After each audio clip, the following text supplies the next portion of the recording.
Merry Christmas, one and all.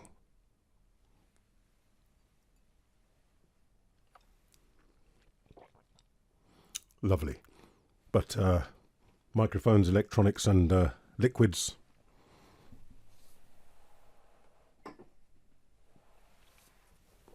I'd like to share with you my experiences buying microphones on eBay. Over the years I've bought one or two. Generally, I've been impressed. M600 is one of the first I had an issue with. This one and an earlier one, so with two of them. These are very difficult to come by. First one, Germany, advertised, fair condition, working, good seller from what I could see, a microphone person. The switch not working. These switches not working is, I've noticed a few times, they're magnetic reed switches that Beyerdynamic used, and I think they can deteriorate. I'm not quite sure how it works. You turn this and there's a magnet in it, and I think there's in a glass container filled with an inert gas, there's sort of two metal reeds, and when you turn the switch it creates a contact. What's nice about the way they do it is that the signal doesn't flow through the contact, but the contact shorts out the microphone. So if they deteriorate, your signal's not going to deteriorate. You might find it's intermittent on and off. When they fail, not such a good thing perhaps, when they fail, they seem to fail in the off position. So when they fail, the microphone will be off. You can remove this, disconnect one of the cables, and this is out of circuit, so the microphone will work, which is how this one is, but we'll come to that in a bit. So the first one I bought, switch wasn't working, but in good condition. It arrived and it was dead. I took the risk. Maybe I shouldn't have done it. It worked out in the end, but I removed these screws. Oh, it's a difficult microphone to come by. I thought if I can make it work, if it's something simple, obvious like a wire, and I can make it work, then I keep it, because I've got to wait again for another year or whatever. So I took the top off very carefully. Couldn't see any issue there. I knew the switch wasn't working, so I thought, So I removed the switch very carefully and saw it had been disconnected. I tried tried a few things just with a wire and a jumper, and I just couldn't make it work. So I put it back together as it was. Got in touch with the person who was very surprised and sent it back. Interestingly, when I sent it back, went through eBay with all this. Everything was exchanged, and they said send it back. When he got it, he said, "Oh, you've dismantled it." Oh, wow. So I told him, I've took the top off to look, put the top back on. Couldn't see there were no wires. The wire from the diaphragm wasn't disconnected. All the solder joints looked good. I said I took the switch off and I had a look. It was disconnected, not working. I put it back, and he sent me a photograph saying that you've butchered it or something. But the photograph he sent me wasn't anything to do with these. It was down here, and he showed me a wire missing. He sent it to his mic guy. Long and short of it is they fixed it and got the switch working. I don't know how. Wish he'd told me, because I'd do it on this. So maybe I shouldn't have done that. Don't know. I got a refund for the mic. He sold it again. I lost the postage. So, okay. Stay on this one then. This is another that came up then a year and a half later in England, which is always easier if you've got to send things back. And lovely condition, fully working. It arrived and it was dead. I thought, oh no. Should have learnt my lesson before, but I thought, I know these switches only because several on eBay of these older mics, they say the switch doesn't work. So I thought it's worth to took the switch off, carefully unsoldered one cable, and it worked. So it was a switch. I believe the guy that it was working when he posted it. So in both those examples then, Was it vibration during the post? Both the guys seemed honest. It's probably not a good idea to fiddle about with microphones if you're going to send them back, but just with these two, well, actually, there's another one as well. I thought it was worth it because otherwise I wanted these, and they seem to be rare. So anyway, so this one works without the switch, which is fine for me. And okay, if I've got to sell it, I've got to sell it with the switch not working, so maybe I get less. But actually, it was very inexpensive. Nobody was interested or whatever. That's that one. This is one of the earlier examples I had, which is a fantastic condition Bayer Dynamic M88 for another microphone seller in Germany. Turned up. Beautiful, looks unused. I tried it. Sounded fine, except when I got louder with the low notes, there was a rattle along with my voice. These sometimes are known for used for bass drums, and you can blow the diaphragm. So I was thinking, is the diaphragm blown? Again, I thought it's worth a shot. Shouldn't. Took the screws off, took the top off. And it's just the bits of foam they use for shock absorption. Foam in these things, foam is always gone. There were bits of the foam around the place. I don't know, so I got a pair of tweezers. I picked the foam out with a toothpick as well, got rid of any of the bits of foam I could see. Put it back together, and it worked fine. The foam wasn't touching the diaphragm. It was round the edge. I don't know, there's vents and stuff. So I was a little bit sceptical because I thought, well, if I'd seen something obvious, I mean, the little bits of foam round, but maybe they were rattling with the lower notes and causing something. It's been fine ever since, so I guess I have to either assume that's the case or it's just coincidence. So, lovely, works perfectly. If I hadn't done that, might have been chance, as I say, I'd have had to have sent it back. And because it was so lovely, I was...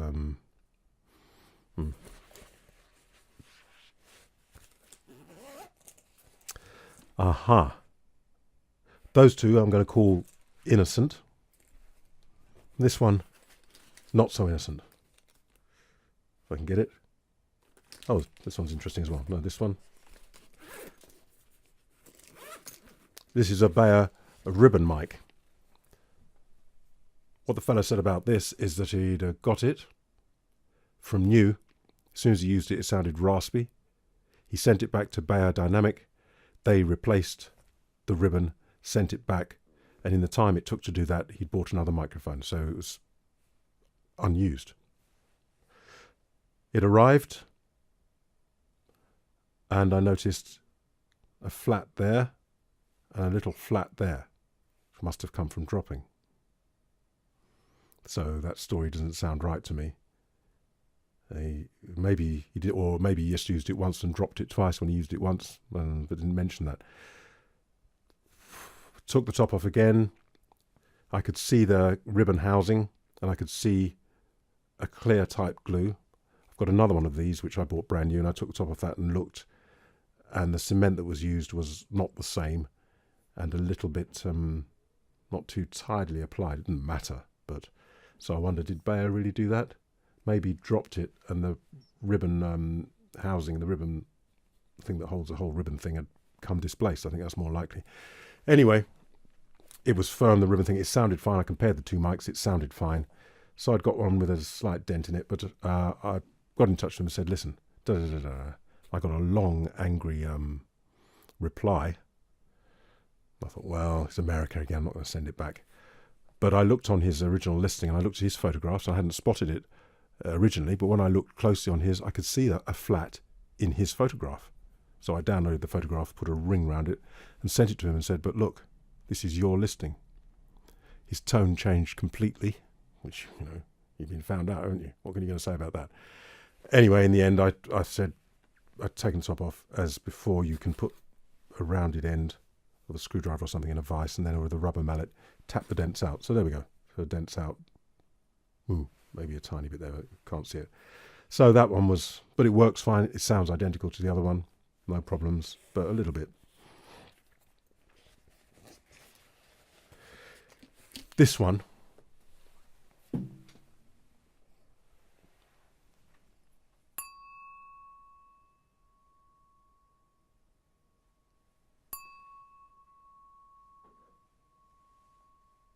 Good health.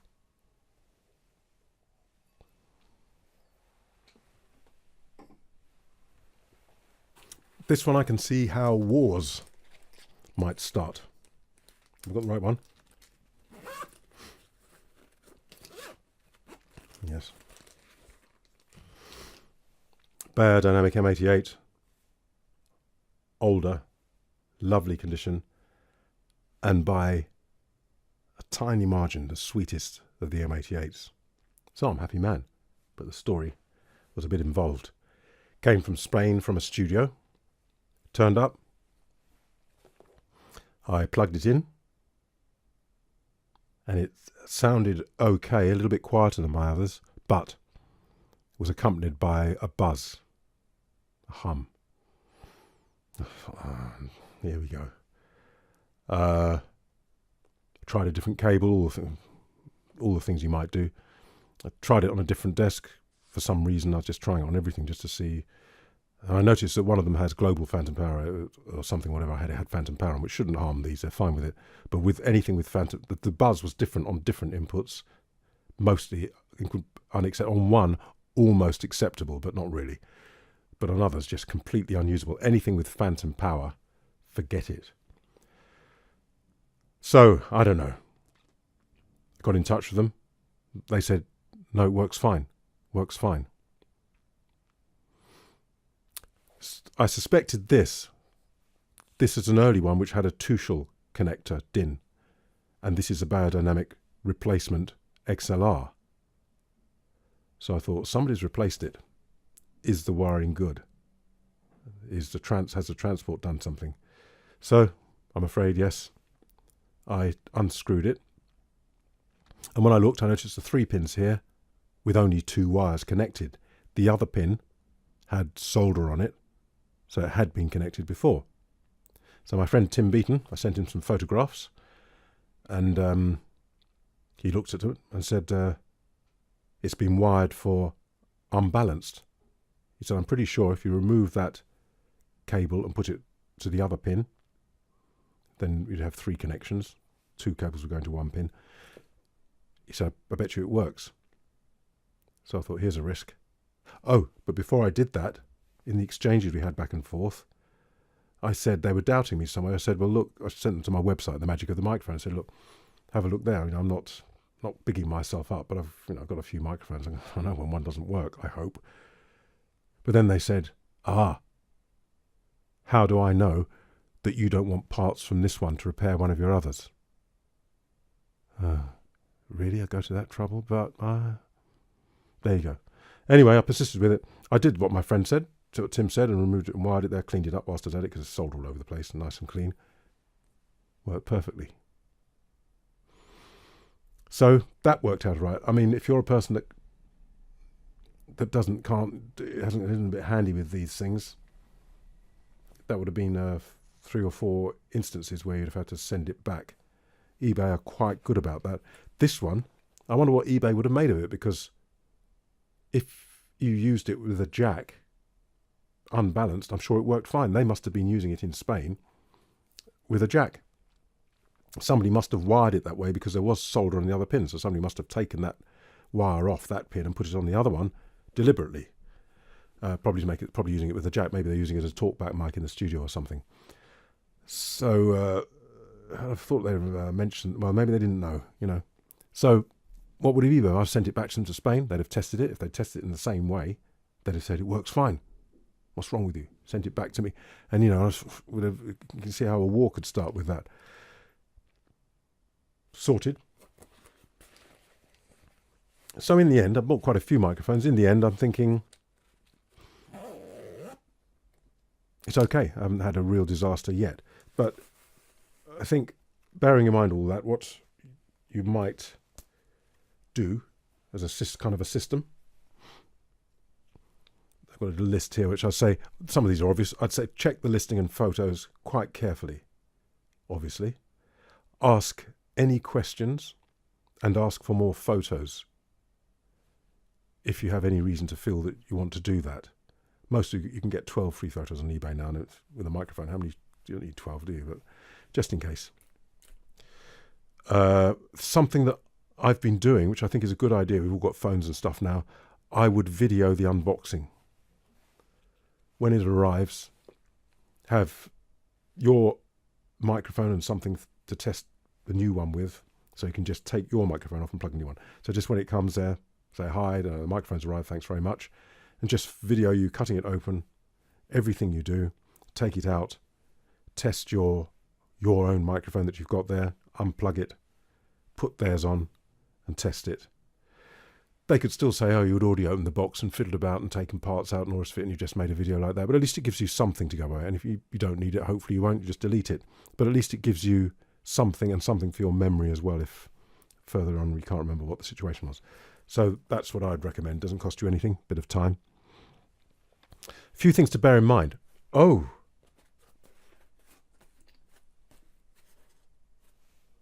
un momento, por favor. Merry Christmas. Have I said that? It's not Christmas yet, but might as well get in early, eh?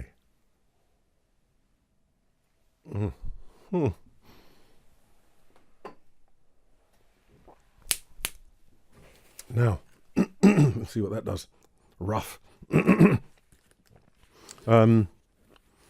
This one I find interesting. Hopefully you will. You might not. A biodynamic M500. But black. I thought. And an old one. Again, the replacement XLR fitting. They did overlap the two-shell and the XLR for a while.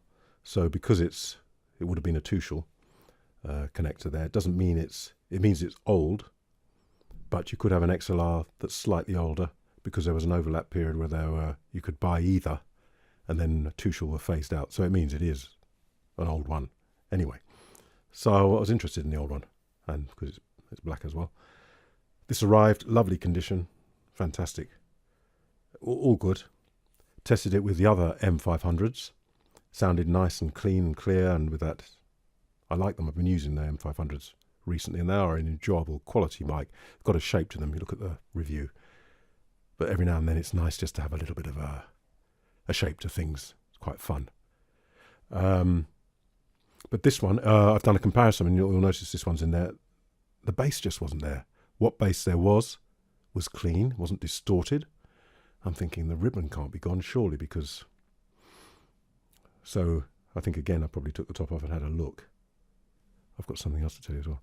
And nope, couldn't see anything wrong, and it sounded much the same, just there wasn't any bass. Very unusual to see these black ones, these M500s. And when I was looking at the M250 or 260, they had black versions of those, similar era, with this much finer or slightly finer mesh than the chrome or silver coloured ones. And they were the M260 or 250, I can't remember which, .8. And the .8 stood for an 80 hertz roll-off, I think in the transformer, or maybe a capacitor or something, but I think it's in the transformer, 80 hertz roll-off, and that was there for close miking. I don't really like all that, because I think you just EQ it. Once you're done, once you've set it in the mic, you can't do anything about it much. They weren't all that popular. People seem to prefer the ones which were flat. And recently, I'm thinking, well, I'm stuffed here, aren't I? Because it was too late to send it back, and what am I going to say? The person probably didn't know, because it sounds fine. If you haven't got a low voice, or you don't use anything low, you wouldn't notice. But I'm wondering, and I can't find any account of it at all, if this is an M500.8. I can't find anything that says it exists. I've searched it, but everything about it looks like the 250.8. Obviously the blackness, the fineness of the grill. And is that why there's a roll-off? So actually maybe it's special. Don't know if any of you know. I can't find anything to say there's an M500.8 with an 80 hertz roll-off. On one of the silver M500s, I forgot to bring this, doesn't matter, use this. It turned up from Austria or somewhere, unpacked it. As I picked it up, I could hear rattling. Oh no. Very definitely. So I plugged it in, but it sounded fine compared with the others. Got a torch, shone it through, and I could see some sort of housing that was obviously detached. And as I turned it, detached. Not this one, remember, it's the silver one. So I took the top off, and lo and behold, the little plastic housing with a wind blast filter and so on was detached, and underneath was a magnet with the ribbon there. So luckily, nothing can get to the ribbon easily, and there wasn't any foam or anything in there. And it sounded fine, so I thought, yeah, transport again. All that glue gets old. It's been bumped around a bit, and the glue's deteriorated, and the housing came off. So I carefully got some super glue, stuck the housing back on, and done. So again, if you're not a little bit handy with these things, haven't got that kind of mind or experience or something, that could have been another problematic thing. I just fixed it and gave him the feedback. I'm sure he didn't know. Carrying on then with what I'm saying, that's about the limit of my experiences. Seller may not know the mic is faulty. Also, with these older mics, they may be different. You test them, over the years the magnets vary, the glues, So you're taking a little bit of a risk, but basically I've found them to be okay. Generally, you look at the outside condition. Obviously, if it's been completely mashed up, you might want to be a bit careful because of all that shock. Though one that looks great could have had shock in a case. Who knows? So the seller may not know that the mic is faulty or different. The mic may be okay, but simply aged, or there may be manufacturer inconsistencies. So my recommendations there is to communicate through eBay, because they keep a record of all that. Avoid unpleasantness, because you don't know. And caveat emptor, which means buyer beware. But generally, it's been good. Also, bear in mind, if you buy second-hand microphones, if they're in good condition, you can use them for several years if you don't drop them, and there's scarcely any wear going to occur. Then you could always sell them again later at much the same price, if not more, depending on the particular auction fluctuations. Whereas if you buy a new microphone, even if it's pristine, and you've scarcely used it, obviously, when you come to sell it, simply because it's second-hand, you're going to lose a bit. So I hope that's been of some use to you of my experiences, and maybe of some interest. And one more time. Yes, indeed. Merry Christmas and a Happy New Year.